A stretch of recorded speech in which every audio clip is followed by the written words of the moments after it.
กอไก่น้อยกอไก่น้อยได้มาอยู่ที่ใหม่แล้วอยู่กับธรรมชาติ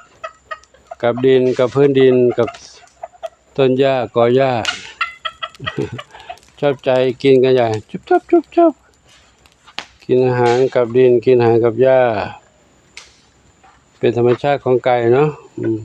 ถ้าไก่กินบนพื้นปูนพื้นซีเมนต์เขาจะจิกแล้วจะเจ็บปากเขาจะเจ็บถ้ากินบนพื้นดินนี่เขาจิกแล้วเขาแยกแยะเอาแล้วว่าอันไหนเป็นดินอันไหนเป็นทรายอันไหนเป็นอาหารเนาะให้เขาก็กินไปด้วยกันนั่นแหละเพราะดินที่เล็กๆเขากินได้ดินธรรมชาติก็เป็นประโยชน์ต่อน้องไก่เหมือนกันก็ไก่อยู่ด้วยกันแล้ว7 ชีวิตลูกเจี๊ยบไม่เจี๊ยบแล้วนะลูกสาวแล้วนะสาว2แม่2พ่อ3เป็นผู้หญิง4ผู้ชาย3เป็น7ชีวิตนะนอนตรงนี้ลูกเด้ออยู่ดีมีสุขลูกนะปลอดภัยแล้วอยู่ตรงนี้มีมุ้งไม่ใช่มุ้งมีตะข่ายกันงูเหลือมเรียบร้อยนะอยู่ตรงนี้เนาะคำเรียนปู่ก็ขอนำภาพบ้านน้องไก่น้อยให้กับทุกท่านได้รับชมกันเนาะตอนนี้สร้างวันเรียบร้อยแล้วเนาะประตูเข้าทางนี้ประตูให้หลวงปู่เข้าคนเดียวนะไก่ห้ามเข้าห้ามออกไก่อยู่ในนั้นลงเด้ออยู่ในนี้ปลอดภัยแล้วถ้าอยู่ข้างนอกนี่จะเป็นอาหารของงูเหลือมแน่นอนเนาะไม่ต้องออกมานะแล้วอย่างนั้นแหละคุยเคลียร์หาเกณฑ์กับธรรมชาติกุ๊กกิ๊ก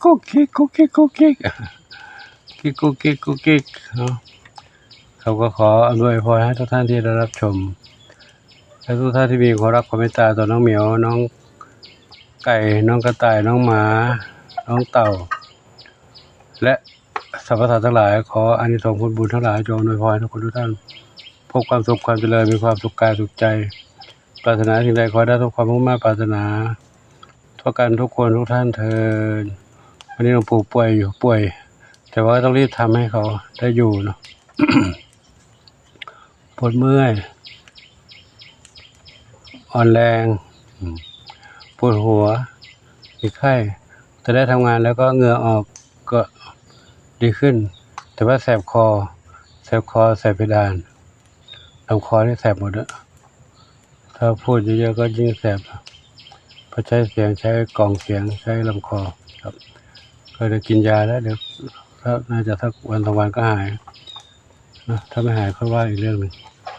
กับที่นี่ปู่ขอยุติไว้ที่นี่นครโมทนาสาธุอายุวโนสุขังพลังเจ้า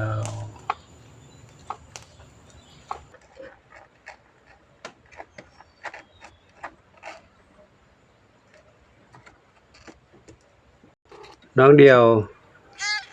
ทำอะไรครับทำอะไรจ้าทำอะไรครับเล่นคนเดียวก็ได้เนาะเล่นคนเดียวลูกเนาะอยู่บ้านนี้นะลูกเนอะอยู่ดีมีสุขแล้วอยู่นี่นะลูกนะ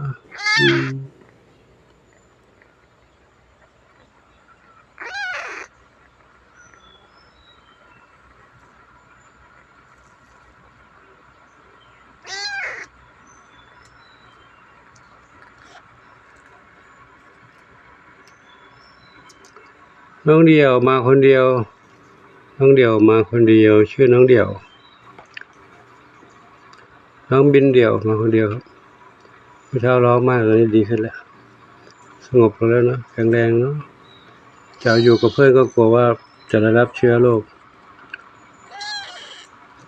ก็เลยให้อยู่คนเดียวไปนะน้องน้ำฟ้ากับน้องน้ำฝนน้องน้ำฟ้าอยู่ตรงนี้นะอยู่ตรงนี้สองสหายอยู่นี่เนาะก็น้องน้ำฟ้าน้องฝนนี่เพื่อนเขาได้รับเชื้อจากไปแล้วนะก็เลยเหลือ2 เหมียวจากน้องเดียวมาอยู่ด้วยน้องเดียวอยู่ด้วยก็กลัวจะได้รับเชื้อตรงนี้ก็เลยให้อยู่คนเดียวไปก่อนไม่รู้ใครจะพาเชื้อมาให้ใครเนาะเขามาคนละที่ก็เพื่อความแน่นอนก็เลยให้อยู่คนละที่ไปก่อนนะน้ำฝนน้ำฟ้าอันนี้น้ำฟ้าอันนี้น้ำฝน